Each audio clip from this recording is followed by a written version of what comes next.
Hi hello ನಮಸ್ಕಾರ, ಎಲ್ಲರೂ ಹೇಗಿದ್ದೀರಾ? ಚೆನ್ನಾಗಿದ್ದೀರಾ ಅನ್ಕೊಳ್ತೀನಿ. ಇವತ್ತಿನ ಈ ವಿಡಿಯೋನಲ್ಲಿ ಬೆಂಗಳೂರು ಕೋಟೆ ಇತಿಹಾಸದ ಬಗ್ಗೆ ತಿಳ್ಕೊಂತೀವಿ. ಅದಕ್ಕೂ ಮುಂಚೆ ನಮ್ಮ ಚಾನಲ್ ಸಬ್ಸ್ಕ್ರೈಬ್ ಮಾಡಿಲ್ಲ ಅಂದ್ರೆ ಸಬ್ಸ್ಕ್ರೈಬ್ ಮಾಡಿ, ಹಾಗೆ ಪಕ್ಕದಲ್ಲಿರುವಂಥ ಬೆಲ್ ಐಕಾನ್ ತಪ್ಪದೆ ಆಕ್ಟಿವೇಟ್ ಮಾಡಿ ಇಟ್ಕೊಳ್ಳಿ. ಬನ್ನಿ ಇವಾಗ ವಿಡಿಯೋಗೆ ಸ್ಟಾರ್ಟ್ ಮಾಡೋಣ.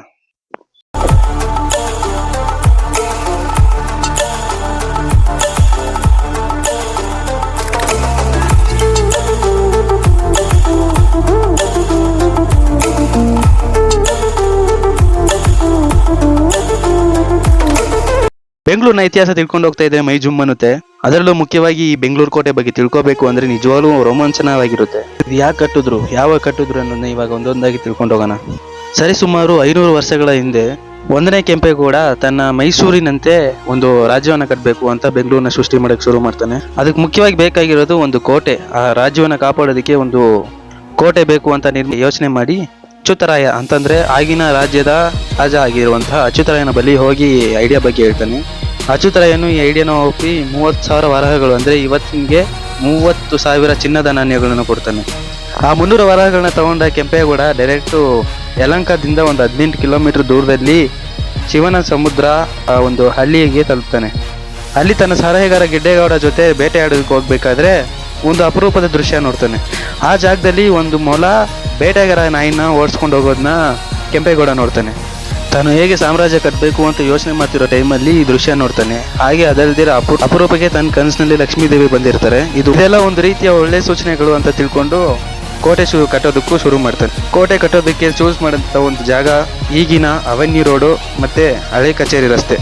ಆಗಿನ ಕಾಲದಲ್ಲಿ ಇದನ್ನ ಚಿಕ್ಕಪೇಟೆ ದೊಡ್ಡಪೇಟೆ ಅಂತ ಕರಿತಾ ಇದ್ರು. ಇನ್ನೇನು ಬೆಂಗಳೂರು ಸಾಮ್ರಾಜ್ಯ ಸೃಷ್ಟಿ ಮಾಡ್ತಾ ಇದೀವಿ, ಅದಕ್ಕೊಂದು ಕೋಟೆ ಕಟ್ತಿದೀವಿ ಅಂತಂದ್ರೆ ಸುಮ್ಮನೆನಾ? ತುಂಬಾ ವಿಜೃಂಭಣೆಯಿಂದ ಒಂದು ಹಬ್ಬ ತರ ಮಾಡ್ಬೇಕು ಅಂತ ಹೇಳ್ಬಿಟ್ಟು ಕೆಂಪೇಗೌಡ ಶುರು ಮಾಡ್ತಾನೆ.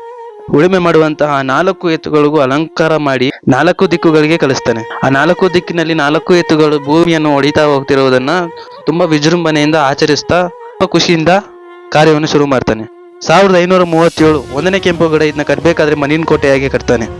ಇದು ಕಟ್ಟಬೇಕಾದ್ರೆ ತುಂಬಾ ಚಿಕ್ಕದಾಗಿ ಸ್ವಲ್ಪ ನಾರ್ಮಲ್ ಆಗಿ ಇತ್ತು ನೋಡೋದಕ್ಕೆ.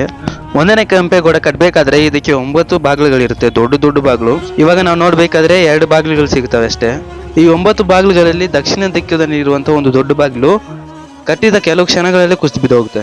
ಇದು ಯಾಕೆ ಬಿತ್ತು ಅಂತ ಕೇಳಿದಾಗ ಕಾರಣ ಸಿಗೋದೇ ಇಲ್ಲ. ಅದಕ್ಕೆ 1ನೇ ಕೆಂಪೇಗೌಡ ಏನ್ ಮಾಡ್ತಾನೆ, ಡೈರೆಕ್ಟ್ ಹೋಗಿ ಜ್ಯೋತಿಷನ ಬಳಿ ಅಥವಾ ಪೂಜಾರಿ ಬಳಿ ಹೋಗಿ ಏನಾಯ್ತು ಅಂತ ಸಲಹೆ ಬರ್ತಾನೆ. ಆ ಪೂಜಾರಿಯು ನರಬಲಿಯನ್ನು ಪಡಿಬೇಕು, ಅವಾಗ ಈ ದಕ್ಷಿಣದ ಬಾಗಿಲು ಚೆನ್ನಾಗಿ ಬರುತ್ತೆ ಅಂತ ಹೇಳಿದ್ರು.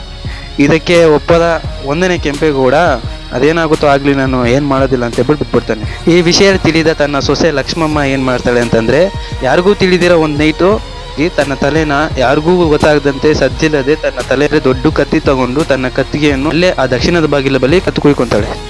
ಈ ಕತ್ತು ಕುಯ್ಕೊಂಡಿದ್ದಕ್ಕೆ 1ನೇ ಕೆಂಪೇಗೌಡ ಅವಳ ನೆನಪಿಗಾಗಿ ಕೋರಮಂಗಲದಲ್ಲಿ ಒಂದು ದೇವಸ್ಥಾನ ಕಟ್ಟಿದ್ದಾರೆ ಅಂತ ಒಂದು ನಂಬಿಕೆ ಇದೆ. ಈ ನರಬಲಿಯ ನಂತರ ಆ ದಕ್ಷಿಣದ ಬಾಗಿಲು ಯಾವುದೇ ಕಾರಣಕ್ಕೂ ಕುಸಿದು ಬಿದ್ದಿಲ್ಲ, ಅದು ತುಂಬಾ ಚೆನ್ನಾಗಿ ಕಟ್ಟಿದ್ದಾರೆ ಅಂತ ಹೇಳ್ತಾರೆ. ಇಲ್ಲಿಗೆ ಕೆಂಪೇಗೌಡ ಆಳ್ವಿಕೆ ಮುಗಿಯುತ್ತೆ. 1761ರಲ್ಲಿ ಹೈದರಾಲಿ ಈ ಮಣ್ಣಿನ ಕೋಟೆಯನ್ನ ಬದಲಾಯಿಸ್ತಾನೆ. ಈ ಹೈದರಾಲಿ ಆ ಮಣ್ಣಿನ ಕೋಟೆನ ಕಲ್ಲಿನ ಕೋಟೆಯಿಂದ ತುಂಬಾ ಚೆನ್ನಾಗಿ ಕಟ್ಟಿಸ್ತಾನೆ.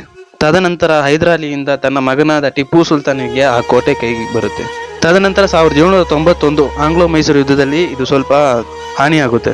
ಅದಾದ್ಮೇಲೆ ಆ ಟಿಪ್ಪು ಸುಲ್ತಾನ್ ಅದನ್ನ ಇನ್ನೂ ತುಂಬಾ ಚೆನ್ನಾಗಿ ಸುಧಾರಿಸ್ತಾನೆ. ಮಾರ್ಚ್ 21, 1790ರಂದು ಲಾರ್ಡ್ ಕಾರ್ನ್ ವ್ಯಾಲಿಸ್ ನೇತೃತ್ವದಲ್ಲಿ British East India company Mysuru ಯುದ್ಧದಲ್ಲಿ 1790 ಮತ್ತು 1792ರಲ್ಲಿ ನಡೆದಂತಹ ಈ ಯುದ್ಧದಲ್ಲಿ ಬೆಂಗಳೂರು ಮುತ್ತಿಗೆಯಲ್ಲಿ ಈ ಕೋಟೆನ ವಶಪಡಿಸ್ಕೊಳ್ತದೆ.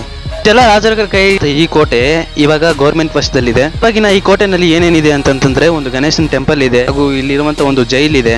ಈ ಜೈಲಿನಲ್ಲಿ 1785 ಡ್ರೈವೇಟ್ ಬ್ರೈಡ್ ಮತ್ತೆ ಇನ್ನಿತರ ಇಂಗ್ಲಿಷ್ ಅನ್ನ ಇಲ್ಲಿ ಸೆರೆಗೆ ಹಾಕಿದ್ರು ಅಂತ ಒಂದು ಇತಿಹಾಸ ಹೇಳುತ್ತೆ. ನನಗೆ ತಿಳಿದ ಮಟ್ಟಿಗೆ 3 ರಿಂದ 4 ಜೈಲ್ ಇದೆ, ಹಾಗೂ ಇಲ್ಲಿರುವಂತ ಇನ್ಫ್ರಾಸ್ಟ್ರಕ್ಚರ್ ಇನ್ನೂ ತುಂಬಾ ಚೆನ್ನಾಗಿದೆ. ಆಗಿನ ಕಾಲದಲ್ಲಿ ಎಷ್ಟು ಚೆನ್ನಾಗಿ ಕೆತ್ತನೆ ಮಾಡ್ತಿದ್ರು ಅಂತಂತಂದ್ರೆ ನಿಜವಾಗ್ಲೂ ನಾವು ನೋಡಿದಾಗ ತುಂಬಾ ಆಶ್ಚರ್ಯ ಆಗುತ್ತೆ, ಈಗೆಲ್ಲ ಹೇಗೆ ಕೆತ್ತನೆ ಮಾಡ್ತಿದ್ರು ಅಂತ. ಆ ಕಲ್ಲಿನ ಕೋಟೆನ ಡಿಸೈನ್ ತುಂಬಾ ಅಂದ್ರೆ ತುಂಬಾ ಚೆನ್ನಾಗಿದೆ. ನಾನು ಹೇಳಿದಂತೆ ಈ ಕೋಟೆ ಇಲ್ಲಿಂದ ಟಿಪ್ಪು ಸುಲ್ತಾನ್ ಅರಮನೆ ಇದೆಯಲ್ಲ ಅಲ್ಲಿವರೆಗೂ ತುಂಬಾ ದೊಡ್ಡದಾಗಿ ಈ ಕೋಟೆನ ಕಟ್ಟಿದ್ರು. ಆದ್ರೆ ಇವಾಗ ಅದನ್ನ ಮಾಡಿಫೈ ಮಾಡಿ ವಿಕ್ಟೋರಿಯಾ ಆಸ್ಪತ್ರೆಗೆ ಸ್ವಲ್ಪ ಕೊಟ್ಟು ಈ ಕೋಟೆನಲ್ಲಿ ಅರ್ಧ ಭಾಗ ಅಲ್ಲ, ಮುಕ್ಕಾಲು ಭಾಗ ವಿಕ್ಟೋರಿಯಾ ಆಸ್ಪತ್ರೆಗೆ ಸೇರಿದೆ. ಈ ಕೋಟೆ ನಿಜವಾಗ್ಲೂ ತುಂಬಾ ಚೆನ್ನಾಗಿರುತ್ತೆ. ಈಗಿನ ಕಾಲದಲ್ಲಿ ಎಲ್ಲರೂ ಬಂದು ನೋಡುವಂತಹ ಈ ಒಂದು ಕೋಟೆ ಯಾವುದೇ ರೀತಿಯ ಫೀಸ್ ಅಂತ ತಗೊಂತಿಲ್ಲ, ಫ್ರೀ ಎಂಟ್ರಿ ಫ್ರೀ ಎಕ್ಸಿಟ್. ತುಂಬಾ ಚೆನ್ನಾಗಿದೆ, ತುಂಬಾ ಚೆನ್ನಾಗಿ ನೋಡ್ಬೋದು. ಅಲ್ಲಿರುವಂತ ಆ ಮೈಂಟೆನೆನ್ಸ್ ಇನ್ನೂ ತುಂಬಾ ಚೆನ್ನಾಗಿದೆ. ಈಗಿನ ಗೌರ್ಮೆಂಟ್ ತುಂಬಾ ಚೆನ್ನಾಗಿ ಮೇಂಟೈನ್ ಮಾಡಿದ್ದಾರೆ. ನೀವೇನಾದ್ರು ಹೋಗಿ ವಿಸಿಟ್ ಮಾಡಿ, ಚೆನ್ನಾಗಿರುತ್ತೆ. ಆಗಿನ ಕಾಲದಲ್ಲಿ ಹೇಗೆಲ್ಲ ಕೆಟ್ಟಿದ್ರು, ಹೇಗೆಲ್ಲ ಅದನ್ನ ರಾಜ್ಯ ಆಳಿದ್ರು ಅನ್ನೋದನ್ನೆಲ್ಲ ಅಲ್ಲಿ ತುಂಬಾ ಚೆನ್ನಾಗಿ ನಾವು ತಿಳ್ಕೊಬಹುದು. ಹಂಗೆ ಬೆಂಗಳೂರು ಕೋಟೆ ಜೊತೆಗೆ ಅಲ್ಲಿರುವಂತಹ ಒಂದು ಟಿಪ್ಪು ಸುಲ್ತಾನ್ನ ಅರಮನೆ ಕೇವಲ 20 ರೂಪಾಯಿ ಅಂತ ನಾನು ಗೂಗಲ್ ಅಲ್ಲಿ ನೋಡಿದೆ. ನಾನು ಇನ್ನೂ ವಿಸಿಟ್ ಮಾಡಿಲ್ಲ.